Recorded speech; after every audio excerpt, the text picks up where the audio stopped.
Border किसान union Ramgarh ने ओलावृष्टि से नष्ट हुई धान की फसल को मुआवजे को लेकर तहसील कार्यालय के बाहर प्रदर्शन किया है। उन्होंने मांग करते हुए कहा कि सरकार जल्द से जल्द संबंधित विभाग को निर्देश जारी करे ताकि किसानों को मुआवजा मिल सके।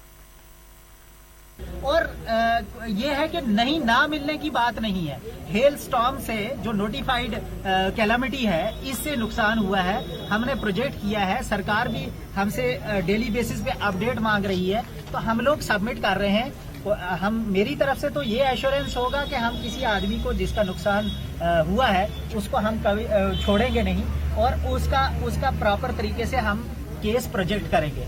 और जो रिलीफ मिलना है वो मिलना है एज पर SDRF नॉर्म्स जो इस वक्त इनवोग हैं, जो इस वक्त रिलीफ नॉर्म्स हैं। ना उससे कम मिलेगा ना उससे ज्यादा। जो इंश्योर्ड क्रॉप है उनको तो उधर से अच्छा खासा अमाउंट मिल जाएगा, उनको कोई परेशानी नहीं है। और उनको SDRF रूल्स में ये परमिसिबल नहीं है उनको देने का, क्योंकि दो जगह से आदमी को रिलीफ या दो जगह से वो नहीं मिल सकता है ना एक चीज के लिए। तो जो जिनका इंश्योरेंस नहीं है वो लोग उन लोगों को इस SDRF नॉर्म से जो मिलेगा। बाडर किसान यूनियन की तरफ से हमने ये कहा है कि जो 23 तारीख ओलावृष्टि हुई है और बारिश हुई है, ये हमारी जिंदगी में पहली बार इतना बड़ा हादसा हुआ है जमींदारों के साथ, जिसने हमारे जमींदारों के सपने तोड़ चूर चूर करके रख दिए।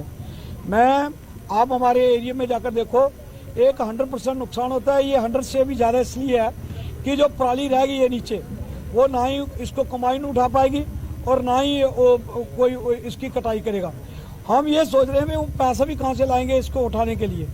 दूसरी तरफ ये देखो कि हमने इतने खर्चे किए हैं, बल्कि जिस दिन हम स्टार्ट करते हैं इसकी बुआई वगैरह और लास्ट तक जितना खर्चा था कम से कम 4000 एक कनाल का होता है, और जितने खर्चे थे सारे कर दिए थे। लास्ट में अभी सिर्फ कटाई करके हमें जो आमदन आनी थी। हमें ये चिंता पड़ी है कि बच्चों के खर्चे कहाँ से होंगे। कईयों ने उधार लेके काम खादें ली हैं, बीज लिए हैं, जो काम चलाने थे वो हम इसी में से करते हैं और कुछ बचा के रखते हैं अगली फसल। हमें ये चिंता पड़ी है कि अगली फसल लगाने के लिए हमने बीज और कहाँ से लेने। तो कहने का भाव ये कि बहुत सा एक दिमाग में ऐसा बल्कि आ रहा भी कैसे हमारा काम चलेगा। हम आपके माध्यम से सरकार जो को हमने गवर्नर को लिखा है, आप भी हमारा मैसेज कन्वे करेंगे कि जल्दी से जल्दी इसके बल्कि देखा जाए और कम से कम 6000 जो कनाल का अगर ये देंगे तो जमींदार है जो वो बच पाएगा, नहीं तो जमींदार बच नहीं पाएगा। दूसरी बात यह है कि हमने ये भी कहा कि पहले 2 फसलें हमारी खराब हुई थी, आधे लोगों को पैसा मिल गया, आधे लोगों को पैसा नहीं मिला। तो वो पैसे की भी बात हुई है हमारे DC साहब से भी, तहसीलदार से भी। ये कहते हैं ठीक है वो भी हम कर देते हैं। तो ये जो भी करना है जल्दी से जल्दी किया जाए, तो क्योंकि हमारी अगली भी जो फसल हमने बिजाई करनी है उसका भी हमने देखा है। इन्हीं शब्दों के साथ धन्यवाद। जय हिंद, जय भारत। सर देखिए, बात ऐसे है कि अगर तो सरकार हमें जो हमारा बनता हक है वो दे देती है तो बहुत अच्छा होगा। अगर नहीं देती तो फिर हमें, जैसे हमने पीछे बिजली के लिए भी हमने बहुत सारे प्रोटेस्ट किए लेकिन अभी तक वो भी हमारी मसले हल नहीं हुए हैं, तो उसी तरह से हम नेशनल हाईवे भी ब्लॉक करना पड़ा तो हम करेंगे, क्योंकि हम मर तो चुके ही हैं। जब हमारे पास पैसा ही नहीं है तो फिर किसान आत्महत्या ही करेगा और क्या करेगा। तो फिर मरने से अच्छा कि आदमी मैदान जंग में जूझ के मरे। तो वो हम नेशनल हाईवे ब्लॉक करेंगे, चाहे हम पे पर्चे हों, चाहे हमें थाने में लेके जाएं, कहीं भी लेके जाएं, कोई परवाह नहीं इस चीज की।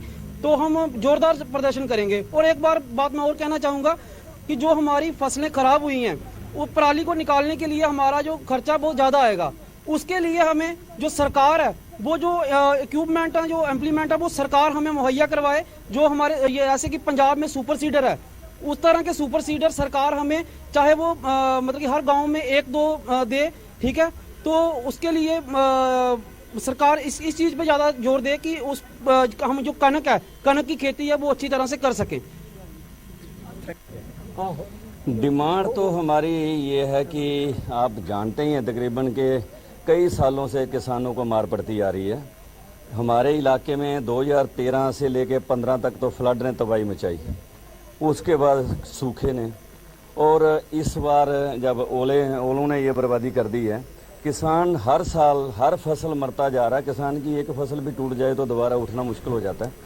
तो हमारी तो 2013 से लेके आज तक ऐसे ही होता आ रहा है। और सरकार ने पहले भी लॉलीपॉप दे दिया था कि एक बार 100 रुपया कनाल दे दिया, दूसरी बार 300 रुपया कनाल दे दिया 2 बार, और तीसरी बार जो खराबा हुआ था उसका 834 लोग अभी भी रह रहे हैं, उनको अभी तक कोई भी बकाया राशि नहीं दी गई है। डीसी मैडम से कई बार हमने मेमोरेंडम दिया और उनसे बात भी हुई है मीटिंग में, तो उन्होंने कहा नहीं वो तो प्रोसेस में है, वो हमारे पास पैसे पड़े हैं, वो दे देंगे पता नहीं कब, ये हमें पता नहीं है। अभी तक जवाब भी नहीं दिया किसी ने और दिए भी नहीं है।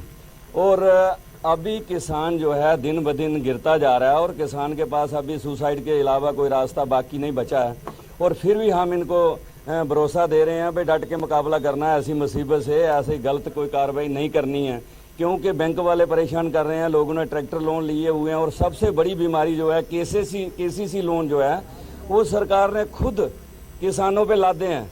किसान पहले हमारे लेना नहीं चाहते थे और सरकार ने जबरदस्ती केसीसी लोन दिए, और उसके बाद जब जितनी फसलें लगाई सारी की सारी बर्बाद होती जा रही हैं, और केसीसी दोबारा रोटेट भी नहीं कर पा रहे हैं, और उसका और